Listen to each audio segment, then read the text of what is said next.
Hey, this is Rob, and this is episode 44 of the Folly Coffee Podcast. Let's get it brewing.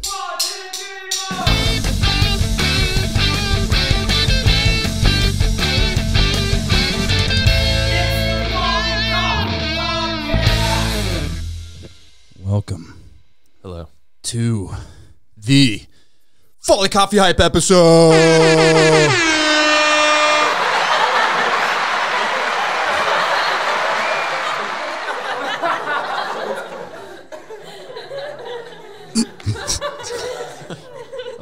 Goes on for a while.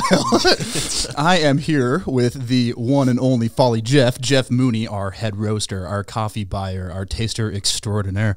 Welcome for the first time to the Folly Coffee Podcast studio. Howdy. It's great here. The last time we were recording, recording on a single microphone up in Duluth.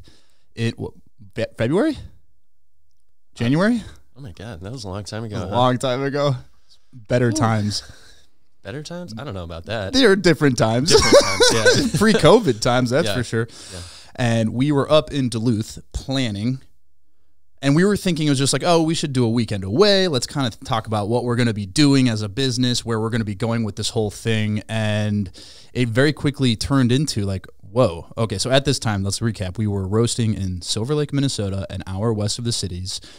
So we're driving an hour each way, and we're packaging at night. We're getting back at like midnight or 1 a.m. after like 8 or 9 hours of packaging, and we very quickly realized that's like, oh shoot, if we grow even by like 15 or 20%, we're going to be doing an amount of coffee that is unsustainable with the way things are set up.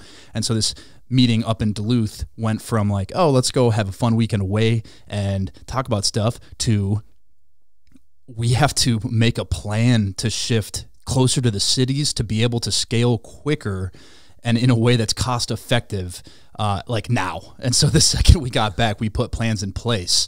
And so since then, that was in like February, I think. It was definitely cold. I remember that. We went from there to since having moved to the new roasting facility in St. Louis Park as of April. You have now completely taken over the roasting program, so you are now in charge of the coffee program from top to bottom, from buying to roasting to tasting to everything. And that is also when we put the plans in place, and this is kind of the first official announcement of it for the Folly Coffee tasting room and tasting and tour room. I like this one too. No, not that one. This one. Yeah. So, before we get into the hype, because I've got a whole list of hype here, and I think once we hit the hype of everything we've got planned from now until the end of the year, let's talk about what has gone on since we moved over and what that's been like for you. Because previous to this, we were out with Ken. We had a very good kind of parting of ways. He's got his roasting that he's focusing on now. You've taken over our program. What has that been like, going from being in charge of buying and tasting to now having full vertical control of the coffees that we're roasting? Well, I've learned a lot more. And, looking back on my role when Ken was roasting the coffee and I was giving him tasting notes and things, I'm really amazed at what he was doing with the silly information that I was giving him. Because now that I'm roasting, I realize you can't just hear someone say this coffee, like, you want it to be a little more chocolatey, and then just make it that way. And that's 100% what I was doing. It was like, let's make this sweeter. Yeah. It's like, this one was good this week, but it was slightly different in this one minor way. And can we just make it not that way? And Ken would be like, yeah, okay, I'll give it a shot. And he would do it as best he could. And so now actually, like, being in the driver's seat on that roaster is, I really feel like I have a much better understanding of what you can do with coffee. And then, obviously I'm still learning a lot, so still plumbing the depths of what you can really do and control. But I have a much deeper appreciation for the folks in charge of the coffee programs and just doing the roasting and how much discipline that takes. So now that I get a lot more sleep and we're not driving out to Silver Lake, I'm still spending so many more hours just trying to get coffee to taste good. Yeah, and so I guess we should clarify where we are now. So there's a facility in St. Louis Park that has housed a bunch of different brands through the years, still currently does. And so we don't own the building. That's how we were able to stay cost effective. We're basically paying per pound to use the roaster there. So we're roasting on I should say you're roasting now on this Probat there. What has astounded me is the speed at which you were roasting there before we moved, but when we moved, the transition was not only like seamless, but the coffee has like not only the coffees that the way you're roasting them, but the coffees we're sourcing, the entire process. I don't know if having complete control over everything has helped, and being able to taste and roast and see how those things interact directly versus just trying to give feedback. But I've been insanely impressed with.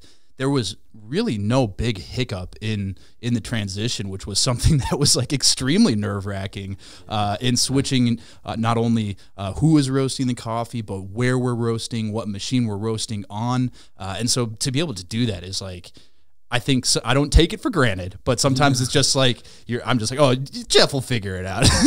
Yeah, well, that's one benefit to taking over the rest of the coffee side of things is that I know what's happening to that coffee from start to finish. So I have more control over, if I change these variables, what did it do to them and what? So I have a better idea of like why our coffee tastes the way it does. And if it doesn't taste the way I want it to, then if I make a change to it, I know what that change did. So I think it can get there a little faster, because when I was communicating with Ken, it was more just like, trying to translate, one person's tasting notes into a roast plan, and that's kind of really difficult to do. And there's not a lot of concrete instruction on what needs to happen. You know? So, I mean, it used to be like in the Starbucks days that like, I say Starbucks days, but like when they were the leader, that there was this whole, and this is something that Joe Morocco told me, that like it used to be that everybody has like the roast curve, and this is our roast curve we use for all of our beans, and this is the magic sauce. And so there's a lot of roasters thinking like, oh, I just need to find my roast curve and then we're good to go. And once you have that dialed in, and it's just like putting it in an oven and you're good to go. And it's just not at all the case, especially with third wave coffee.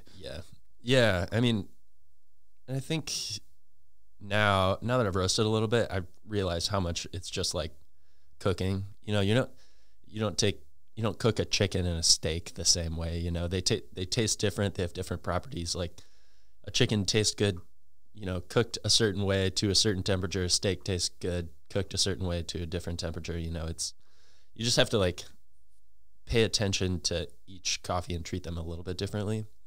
I think the other thing that made this transition to this other facility a lot easier is that there's a lot of infrastructure already put in place there, especially with Brett overseeing everything and me working there 3 days a week before we were going roasting at this facility. That's a lot of help, that we're getting on that side that I don't have to worry about so much anymore. Like all the coffee inventory used to be at Silver Lake. I wasn't looking at it all the time. Ken was kind of keeping track of where things were, and just the like consolidation of roles in one way has been helpful for the roasting of coffee, but then also like putting some of those inventory things to be taken care of by the facility that we're in. Yeah, it's the conversation we have, and it's one reason I think we work really well together and really have very few disagreements is because we have very tight lanes we stay in. Yeah. And so it's like every move we make with the business is how can we make those lanes even tighter?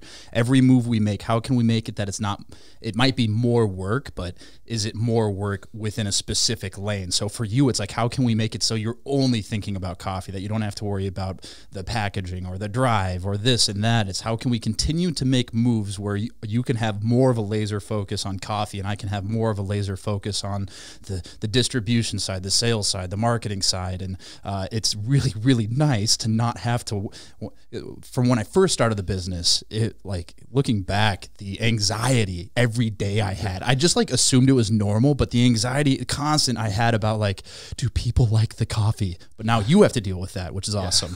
So like I'm choosing the coffees and Ken's roasting them and I'm tasting them and I go, oh, I think these are great. great and hopefully other people like them. And I'm going out and selling it and just like not only worried about where's the next sale going to come from, is it moving fast enough, but also when it does sell, it creates another level of anxiety of like, now it's sold off the shelf. The person that bought it for the first time, are they going to like it? And so that's way too much for one person. So it's like, well, so that's really what this is. Like, how do we focus down the stuff that you have to worry about when your head hits the pillow at night? Yeah. Yep. Okay. So you feel better? I feel different. Yeah, different. It's a different type. And and I'm a firm believer that anxiety is not bad. Like, I know there's a big movement that like there should be no anxiety, but it's like, if you're not anxious about anything, then you're going to be pretty dormant in everything you're doing. And so a certain level, unexplained anxiety is bad. If you're having that anxiety with no explanation to why it's happening, that's bad. And I'm not saying that's good to have, but the level of anxiety of like, hey, we're making moves, we're doing stuff, like the certain level of anxiety in sales. If you have a salesperson that's just like, the next sale will come at some point, you're probably not going to grow as like a super small, lean business trying to compete with, bigger companies. Right. Yeah. It's more of a controlled anxiety. And then yeah, exactly. And so the anxiety of not having to worry about the product being great because the coffees we're roasting you're in charge of and I have confidence in what you're doing is like a totally different feeling. So what we've been able to do even since Duluth with COVID obviously forced our hand in a lot of these things that we're doing now, and they have made some of them more stressful. But the things I've been able to focus on and be able to develop the core of Folly coffee and not have to lose quality because of that is like paramount in this thing working. And so we're going to go back to more coffee stuff later because we got some awesome stuff we're doing in the next few months on that front. But the biggest move definitely we've ever made, definitely financially, but also in terms of risk, is what we are now doing. Ooh, I can get efficient in content creation here. So this is definitely the biggest move and risk we've ever made as a company. So listen up. Now I can use that clip as an Instagram teaser and continue to do that. We are launching what we are calling the Folly Coffee Tasting and Tour Room. Now, I have explained this 100 different ways, but I'd be curious after we're about to launch our first little soft opening this weekend, you explain what the tasting and tour is, because I want to hear after every which way I've explained it, and then I will also explain what I think about it. Okay. So I want to put out a disclaimer here that I'm a person who has a hard time visualizing things, or I just kind of choose not to visualize how certain things are going to go because they're always different than you expect. So I want to say I haven't put a lot of thought into this because I have a lot of trust in you and your vision. How about not the vision? Because I'm the opposite, where I envision everything being the biggest thing that's ever happened. Yeah. Okay. So how about explaining why we're doing it? Because that's really the core. Cool. There's a big reason in Duluth that we didn't just want to move closer to the cities because we're sick of driving. It's like we had a really good situation, and it's a high risk move to move in any way. And so a big part of our discussion in Duluth is of like why would be a big part of moving closer to the city. Yeah. Okay. So we are a coffee roaster, and that's what we like to do. We like to roast and give people great coffees. We don't have a cafe, and we don't want a cafe because we don't want to have to focus on anything other than the coffee.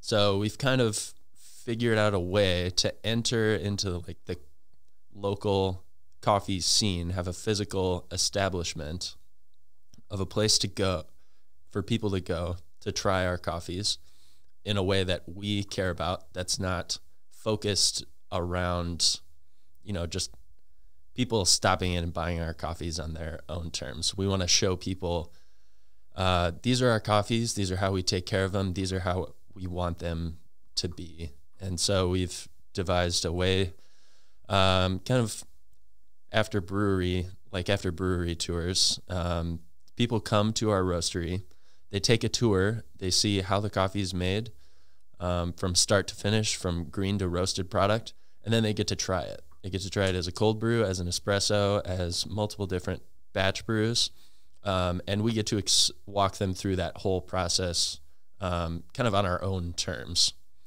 And we get to do that for a bunch of, ideally, a lot of people every day. And this also gives us the flexibility of having our existing customers or potential customers come to a place, a professional place that's, you know, not their restaurant or our house or something, to show them the coffee kind of on our terms and have a lot of flexibility that way. So it's kind of a nice, like, professional face for us without bending to the norm of opening up a cafe, which opens you up to managing a lot of people, trying to make a whole space like really profitable, and a lot of like administrative headaches. Yeah, that we don't want to. And it's like, as a coffee roaster, if our ultimate goal is to be the best maker of roasted coffee, then seasonal drinks are awesome, and I love going to cafes and trying different specialty drinks. But at the end of the day, if someone has a latte and they might not know why it tastes good, it could be the milk you're sourcing, it could be the seasonal ingredients you're using, maybe it's the espresso, maybe it's not.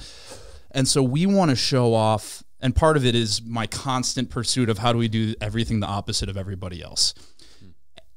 Everything else is all about the latte and the fancy picture and the cool latte art on top. And you go, that's cool, but there is kind of this like thing that nobody talks about, that it's like that the fancy latte art doesn't mean it's great coffee. And so if lattes are what is like all the hype right now, let's do the opposite. And so it's like, okay, no cream, no sugar, but not in a snobby way, which is hard.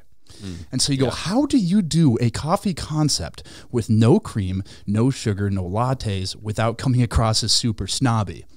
And that's where the initial idea came from. That's like, well, we need to be able to bring in customers, have them taste our coffees, but in a way that's engaging and fun. And I don't think anybody does that better than craft breweries. Yeah. So that's where this conversation started in Duluth, was like a concept where we are doing basically brewery tours, but for coffee.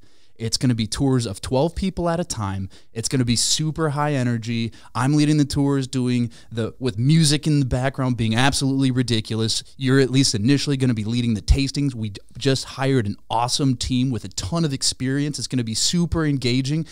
At the very least, you're going to leave there and be like, I have not experienced coffee like that, love it or hate it. But you're going to taste cold brew. You're going to taste batch brewed coffee side by side. You're going to taste 2 different types of espresso side by side. So by the end of it all, you'll have tasted 5 different types of coffee brewed 5 or 3 different ways. And we're really trying to teach people what is the difference between just your average coffee and like really high-end specialty coffee. Yeah. And I think this will be a cool like shift for people to experience coffee in this way, because this is stuff that we do all the time and coffee industry people do all the time, is try all of these different coffees all at once and these different brew methods. But a lot of people out there, you know, they don't get coffee anywhere else than their local cafe, or they get the same thing all the time, or their Mr. Coffee at home. Yeah, and you and I will go to cafes when we're on the road, and like we'll go buy 2 cups of coffee just so we can taste them side by side or try 2 different types. Yeah. But the average person isn't going to drop $10 just so they can try 2 coffees side by side, and then you've got 2 full cups of coffee. And so I guess the details of ours is, so what it's going to be is it's going to be $12 up front, $12 up front, $1 of every ticket going to Open Arms of Minnesota, and it's going to be a 15-minute tour on the roasting process from green coffee, which is unroasted coffee, all the way to the finished product, and then you're going to get to taste coffees, and we got this like insane mobile coffee setup that like this is where we really heavily invested, is like anything that's serving the coffee has to be top of the line. So we got this capsule mobile coffee unit, and then it's all you can drink coffee at the end. And so the hope here is that people can taste coffee side by side and at the very least start to learn what they like. Because that's really what started it for me, is the first time tasting a different coffee, and I'd go, I don't know what it is about that one, but I loved it. And then you taste another one, you go, I love that too. And you taste one, you're like, I don't like that so much. And you start to kind of hone in what it is you like. Yeah. I mean, you ask most people nowadays, like, what's your favorite kind of beer? And they'll be able to name like one of, I don't know how many styles, but they'll have an opinion on it because of how craft beer has kind of presented itself. Good point. And now, like, people are just, they have this one concept in their mind. And this is super general, the way I'm saying this. No, it's like 5 years ago, maybe 10 years ago now, you ask someone, what's your favorite beer? Is it Bud, Miller, or Coors? Yeah. It's like a brand. Yeah. And people are kind of the same way now with coffee. It's like, I like Folgers or I like Starbucks, or I like to drink espresso, I guess would be like the three that I can think of off the top of my head. And now we're going to kind of add some layers to that where people realize, okay, there's maybe a little bit more here. And like Starbucks Roastery Reserve is starting to poke around in this a little bit with their coffee tours where you can get 3 different coffees brewed on a clover or whatever. But there's really not a whole lot out there that kind of pushes this experience. It's actually one of the interview questions I asked to the team that we just hired was, what's your favorite type of coffee? And they so badly wanted me to elaborate. Yeah. Yeah. And I just go, interpret it how you want. Yeah. And that's in the coffee world, that's kind of a stressful question because, like, obviously you're interviewing for a Folly coffee tasting room, so you're like, Folly? Do I say a brand or a country or like I got answers all the way from like, I like black coffee, which is like, that's a legit answer, all the way to like, oh, I've really been digging high altitude Kenyans with a really nice bright acidity and everything in between. And it's interesting you do compare it to beer like I always do, because that's a really good point, is that would be the goal, that someone walks out of here with at least a little bit of like, oh, I like natural coffees, or I like washed coffees, or I had this one from a country I've never had and I want to try more of those. And that's the goal. And at the end of the day, we're just trying to make this thing super high energy, like basically translate what you think we're not like on social media and show you in person that at times this is legit what we're doing. And just like theme music in the background that I still need to choose. And there's a lot of facets that are going to go into it. But September 19th is our opening weekend, so we're about a month-ish away. We've got the Friends and Family soft opening coming up. We've got, we're going to do a little like VIP event with a bunch of like local food, beverage people, and then it's go time. We're going to start training this weekend, and I'm like, how do you train for something that like is not a thing? Yeah. I'm actually really stressed about it. We'll figure it out this weekend. It's, yeah, all friends and family. Well, and that's the nice thing about the hiring process, is that was a big part of the questions I asked, were trying to find people with not only experience but also personality types where it's like, shit hits the fan, that we're in good shape. Like someone will be able to figure it out. And I've always been like this with you, I think, is that like everything here is made up. Yeah. Like apart from the coffee, which is very precise and needs to be perfect, or is a pursuit of perfection, I should say, a constant pursuit of perfection. There's a lot of made up stuff there too. Yeah. That it's like, this is all made up. Like it's so, don't be afraid to call me out on something, because like having ego about anything in small business is really unhealthy.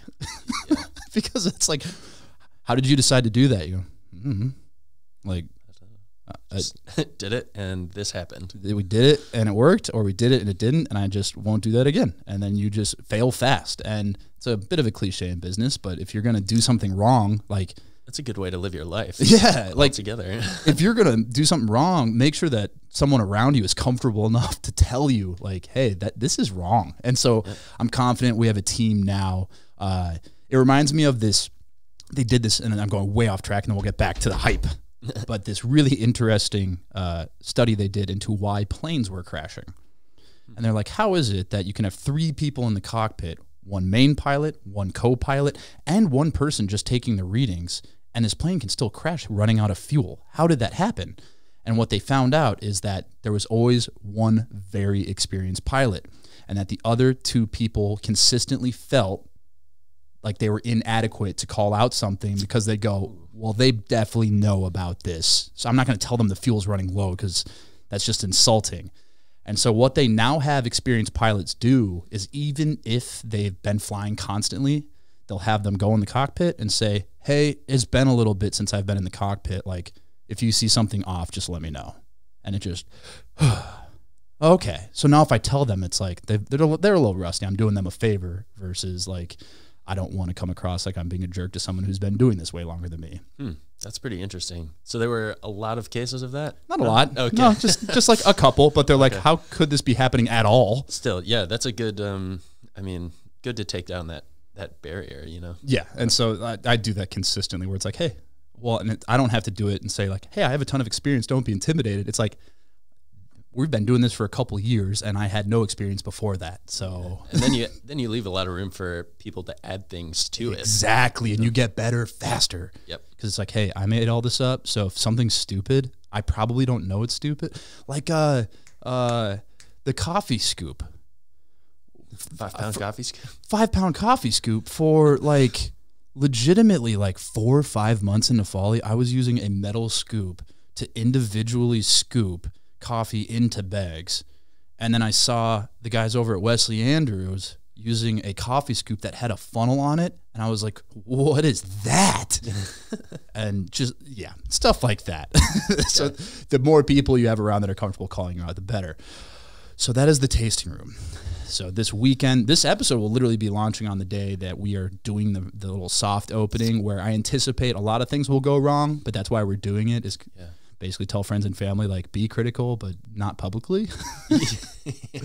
But like even yesterday, you're like, hey, what, like, I saw your order come through for the coffees this week. Like, what coffee are we using for the tasting room? I'm like, oh yeah, we should probably have coffee for the thing. Yeah, there's probably 1 or 2 more of those things that we haven't thought about yet. There's going to be plenty of things that come up. Yep. So the tasting room, definitely the biggest move, definitely the thing that's been occupying the most space of mind, and hiring and getting things set up and getting the coffee machine set up. The electric still isn't set up. It's allegedly going to be ready for Thursday morning installation, and then we have to dial in the machine at some point in between installation, while meanwhile having to roast the coffee on Thursday, package it, and deliver it Friday. So between then and training, which we'll probably have to talk about after this, of when we're actually going to get these machines set up to be able to serve coffee. Anyway, what's up? Yeah, it's going to be a fun week. Okay, on to another thing that we take very seriously here, which is going to be back in your coffee world. Hyper focus here is Good Food Awards. Yes. This in 2019 when we won was a huge catalyst for being able to be taken seriously as a roaster, and so it's something we always take seriously year to year. Talk me through which coffees we're submitting this year, which farms we're working with, and how you came to the decision to work with those coffees to submit for Good Food Awards. For those who aren't familiar, Good Food Awards is a national food and beverage competition spanning multiple different categories, but it's arguably, I would say definitely, the biggest national coffee competition in the country, as well as many other food categories. Yes, taken very seriously, won by a lot of people that we really respect. So this year we're going to be submitting a black honey processed coffee from El Salvador, and that comes from the Loma Gloria farm. Annie Ruth, the owner of that farm, reached out to us 2 years ago now, and we bought her coffee and submitted it last year. It was the same black honey red bourbon lot that we're submitting. Could you explain black honey a little bit? Yeah, so she has several different processes that she uses on her coffees. One is just a full natural. So do I need to explain that? You talk about that? Yeah, natural coffee, dried in the sun, really big fruit flavor. Yep. So the other ones that she has are different levels of honey. So she's got a yellow honey, which is kind of like in the middle. When they pulp the coffee and then dry it, they leave some of the mucilage on. So again, the sexiest word in coffee. Oh yeah. Nothing makes me think mucilage. Nothing makes me think superior flavor like partial mucilage. Right. So yellow honey is kind of in the middle. They leave like a medium amount of it on maybe. Black honey is kind of in between yellow honey and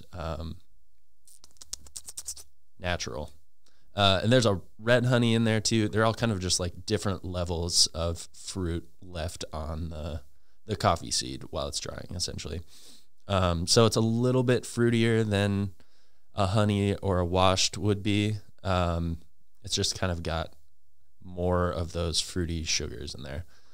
So we're going to submit that again this year. It just came in on Thursday of last week, so I haven't gotten to roast it yet. That's what I'm going to be doing today. We get 2 submissions, so that's one. We really like to boost her coffee up because she's been awesome to work with, and we really love her coffee. Shout out Annie Ruth and Loma La Gloria. Yeah, if you were in a position where you buy coffee or roast coffee for someone, look her up. She's super friendly. Send her an email. She's great to work with. So at Annie Ruth or at Loma La Gloria, Loma La Gloria on Instagram for sure. Yeah. Yep, but she'll talk to you directly. You know, yeah. It's awesome to work with her. And she's super excited about what she produces. She works really hard. She got 2 adorable dogs. So we have a new coffee this year that we're working with, and this one came to me by suggestion via Joe Morocco. I reached out to him to see if he had any coffees that he thought would be good for us to work with for the Good Food Awards, and he referred me to J&P Coffee, which is an importer from Burundi, and it is woman-owned, owned by Janine. I wish I had her last name in front of me right now. Sorry, Janine. I'll put it in the show notes. Yeah, put it in the show notes. But J&P specifically works with female farmers in Burundi and works with them to they offer a lot of classes for them to take over their own farms and be able to run their own farms and give them a financial background that they can make a good living off of farming coffee, because there's a lot of inequity between men and women farming coffee in Burundi. So we have a lot from Turihamwe, which is a really nice. And when you say a lot, not a lot, like a lot of coffee. A section of a. I was like, how much did we get? Of a harvest of coffee. No. And it is really phenomenal. It's got like some chocolatey and mango notes, and it's really sweet. I'm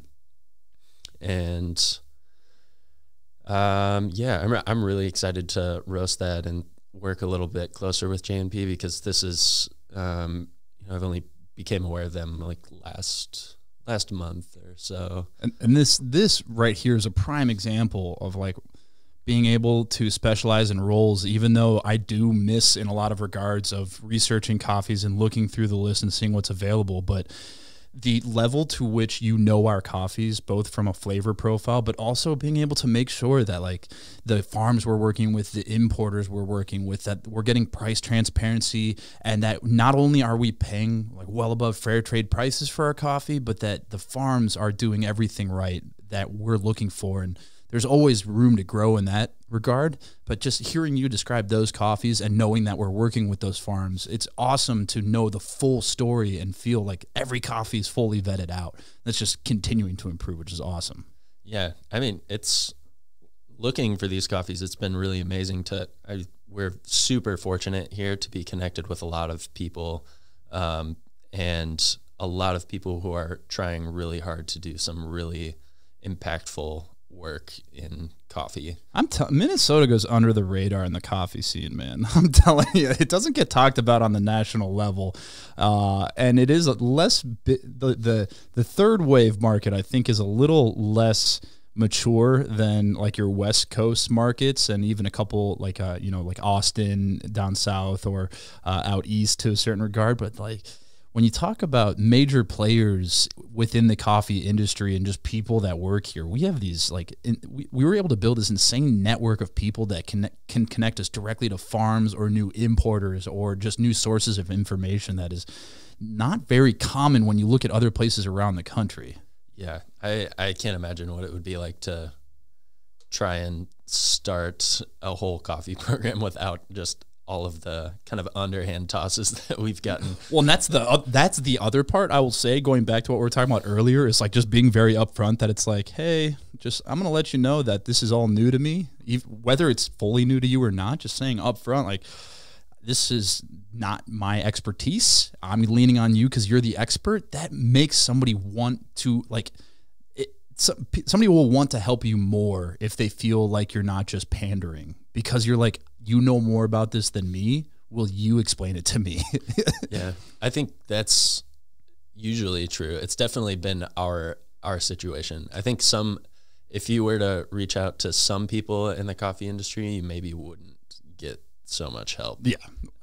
Well, it's something that I worry about when I'm talking a lot, which is a lot of the time, where I'm like, you probably hear me say it. It's like, am I explaining something you already know? Or like, am I boring you? Or like, is this interesting? And they're like, oh, yeah. But whereas if you say it up front, like, explain to me everything you know about this, because I want to know everything. People in Minnesota have been super, super cool about it. Yeah. Yep. Definitely. And I think it does go back to, part of it's the high-end specialty coffee market is less mature, and I think there's so much room for the entire group of specialty coffee, high-end coffee roasters to grow. Yeah, that, like, I've said it from the start that there's room for all of us to grow, and if we can all work together to increase awareness of high-end coffee, I think. Yeah, well, I think almost everyone in the specialty coffee industry comes from a point of just really appreciating flavor and food, and coming from kind of like an artistic standpoint or mode, like they're excited about making something really good, and other people who have a passion for, putting out really good things for people to enjoy.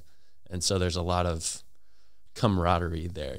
There's not the like cutthroat, business.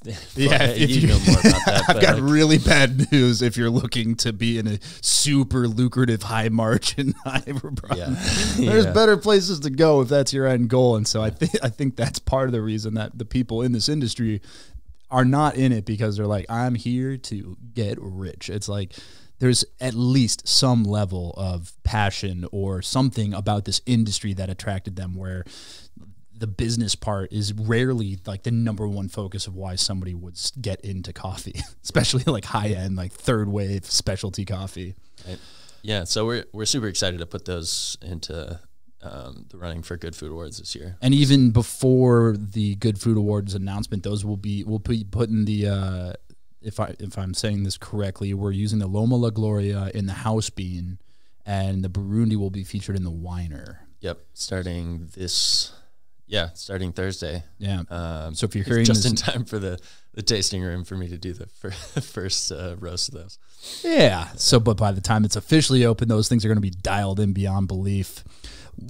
Run through real quick. What's your process with working with a new bean? So you get the sample, you taste it, love the sample. Where do you go from there on developing a new roast profile? Well, it's still kind of developing a little bit, because almost every coffee I put in the roaster is a new roast for me at this point. Unless I've been roasting it for a few months.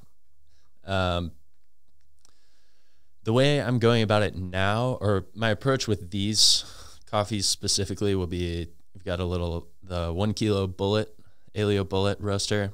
So I'll be doing some 800 gram roasts on those, just to kind of see how they react in the roaster, I guess. Gotta see how they take on heat and what they do at crack. And so I'll be doing some of those just to kind of see how they taste in comparison to the sample roasts that I did. And then from there, I'll kind of get some general guidelines of, okay, I want these different phases to happen at maybe this point and this point, and just do kind of a general roast. And see how that one comes out.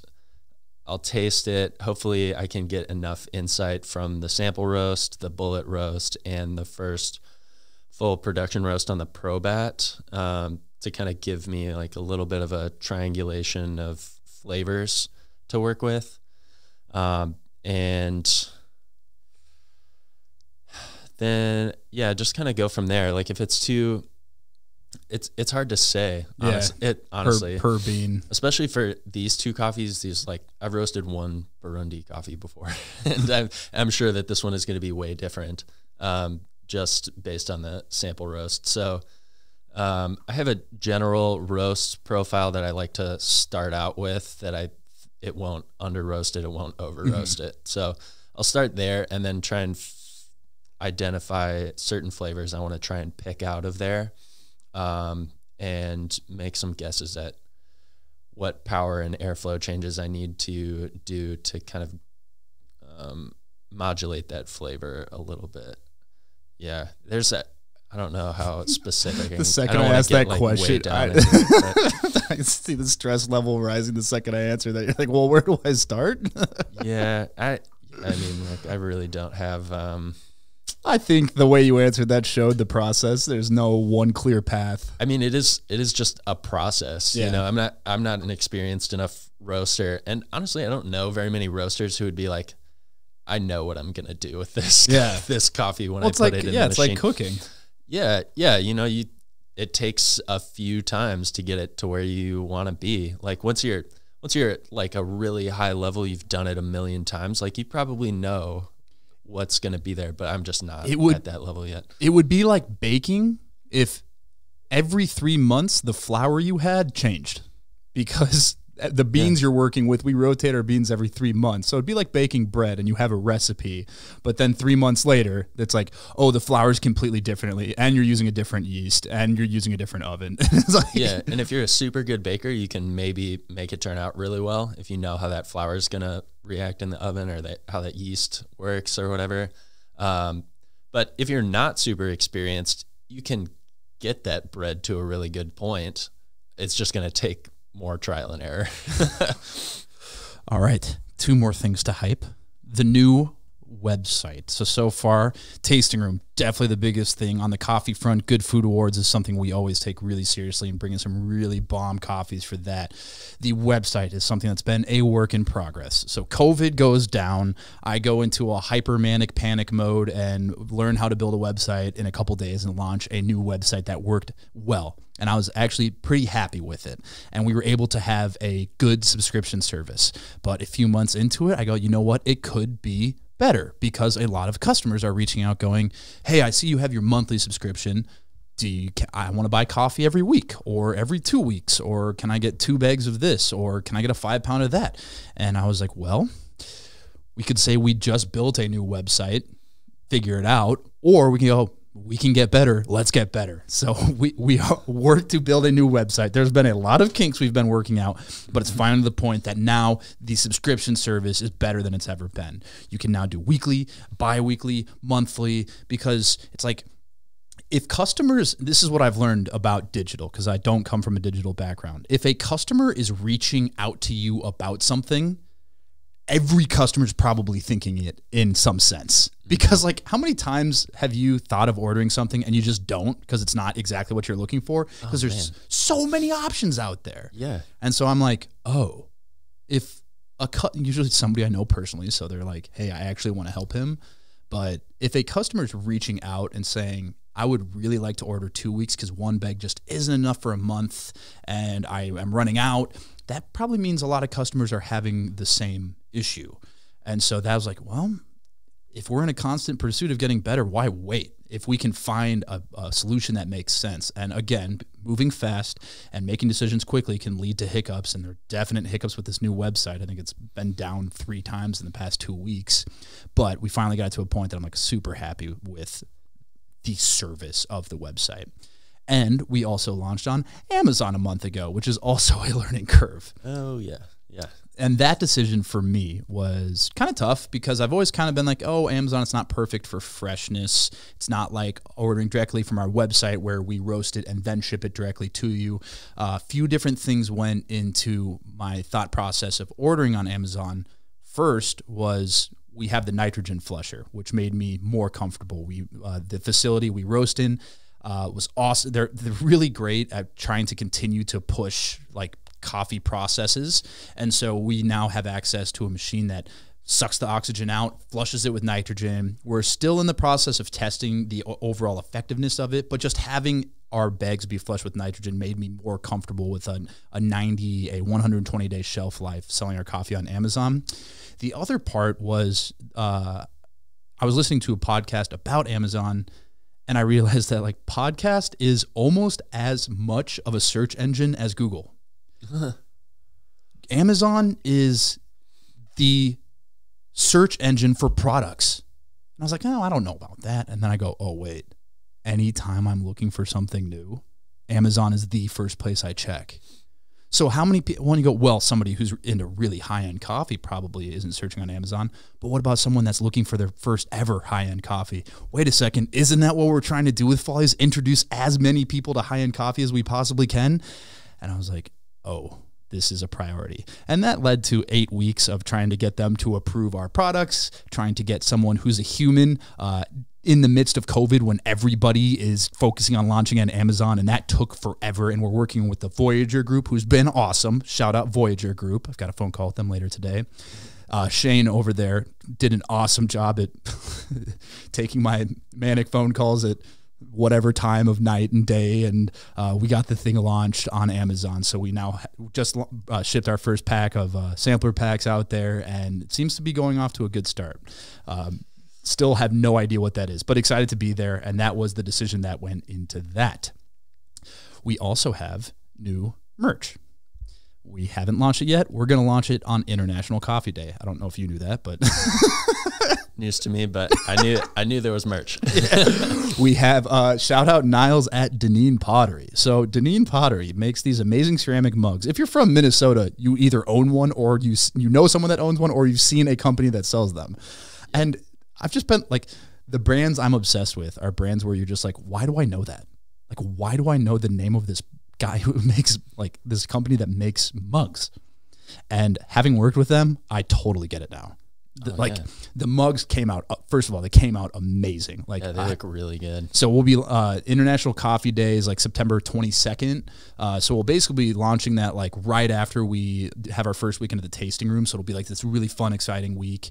And then like the mugs came out awesome. The customer, like, he's texting me pictures along every step of the process of making these mugs. They've been really on top of it, along with the Carter mugs from Fellow. That back we had the competition with Luke making our design for this competition. We placed top 10. We didn't win, but we got a good deal on the mugs. And so we'll be doing like a more traditional ceramic, Folly branded, like with our classic logo mug every day. And then the Carter to go mug, which is like Luke's crazy intricate design that like is not along our traditional brand guidelines. Yep. And those Carter mugs are super cool. I had one before we made the Folly one, and we've got like a ceramic liner inside so it doesn't flavor your coffee, or your coffee flavor doesn't stick in the mug.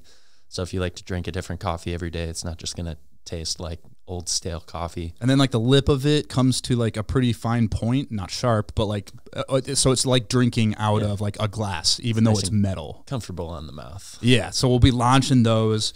And then this is something that we started doing just kind of off the cuff last year that we had success with. And this is not revolutionary by any chance, but seasonal coffees. That last year, like really last second, we had these like, we had this, was it a Honduran coffee? Yeah. Yeah, an anaerobic. Oh, yeah, we had this anaerobically fermented Honduran coffee. That's like big fruit bomb. And we're like, we need to do something with this coffee. And we're like, oh, we could do another run of our, you know, seasonal Folly la la la. And so we came up with this blend. It was awesome. And it was just like literally took a couple pictures of it, posted it. And that was the most of one coffee that we'd sold in a week at that point. Mm-hmm.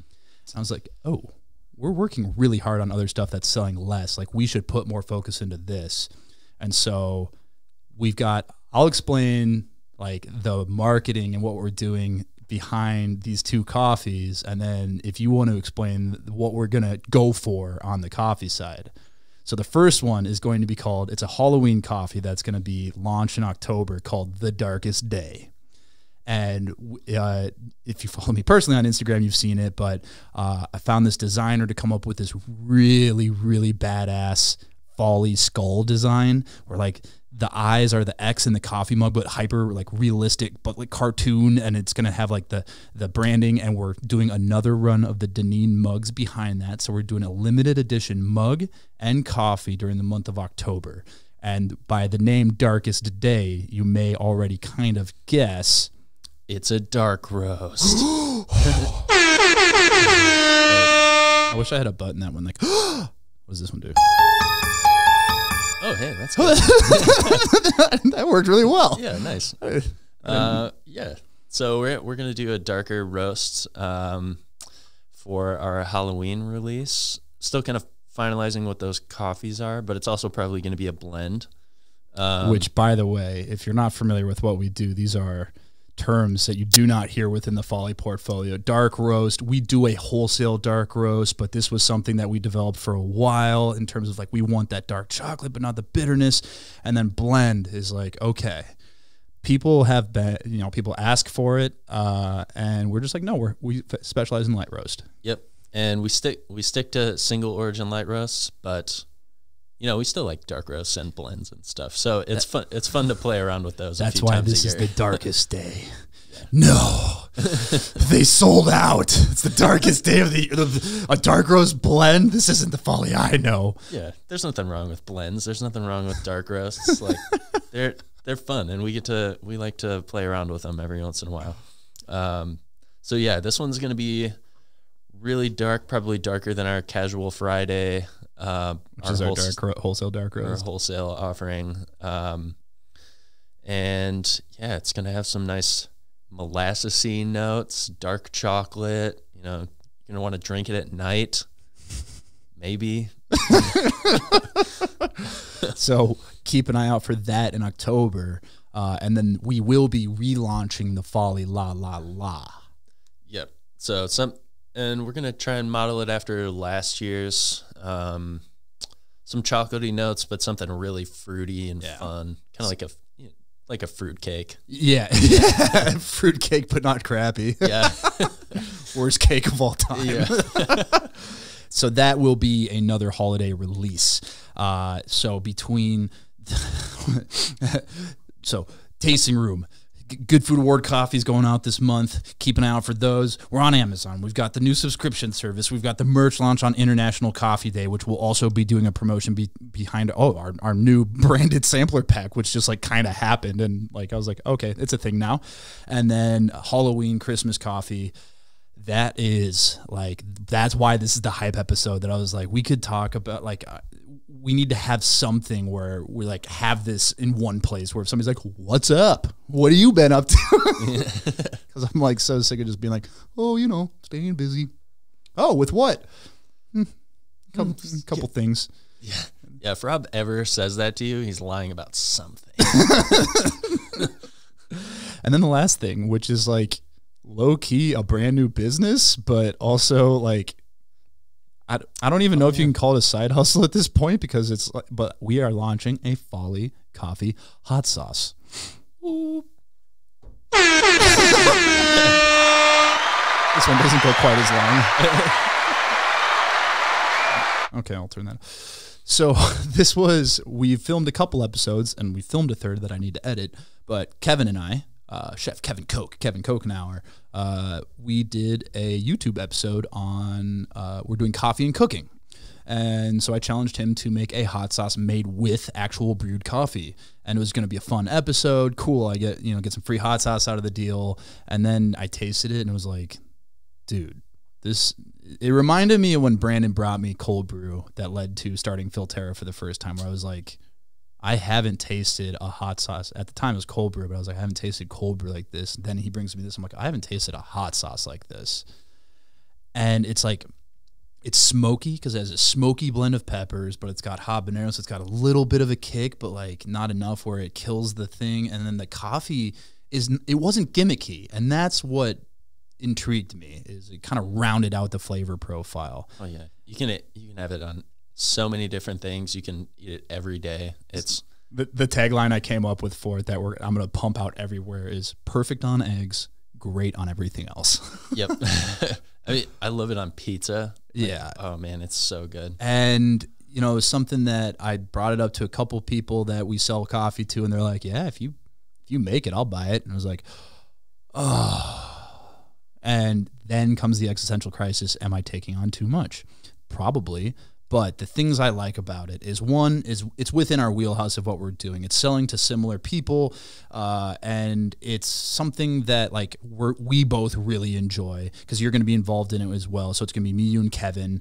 Kevin's an amazing chef, so having his experience in building flavor profiles and being able to do it well and be able to produce larger and larger batches with that same amazing flavor is going to be him.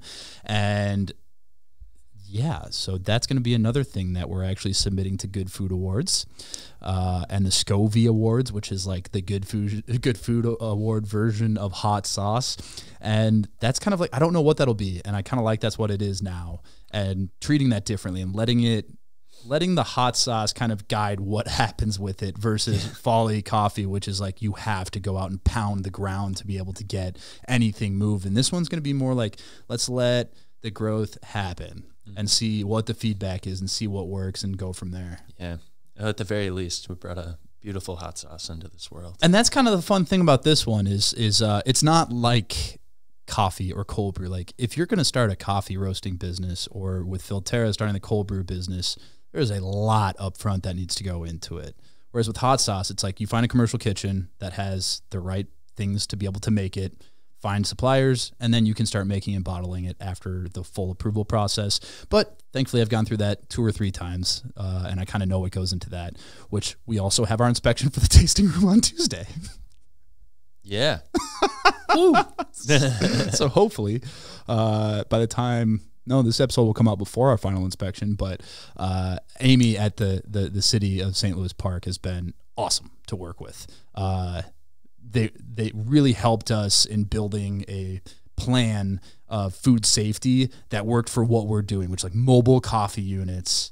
So it's not a cafe, and we were able to do it in a way that it works as like almost an event space, which was a bit stressful when we were pitching the whole idea, but ended up working really, really well. And a big part of it was because it's literally only coffee. There's like, we had to explain like 5 different ways. Like there's no milk. Well, okay, but what are you going to do about sugar? There's no sugar. And it's like, I don't know what you're doing. I was like, neither do we, but hopefully it's cool.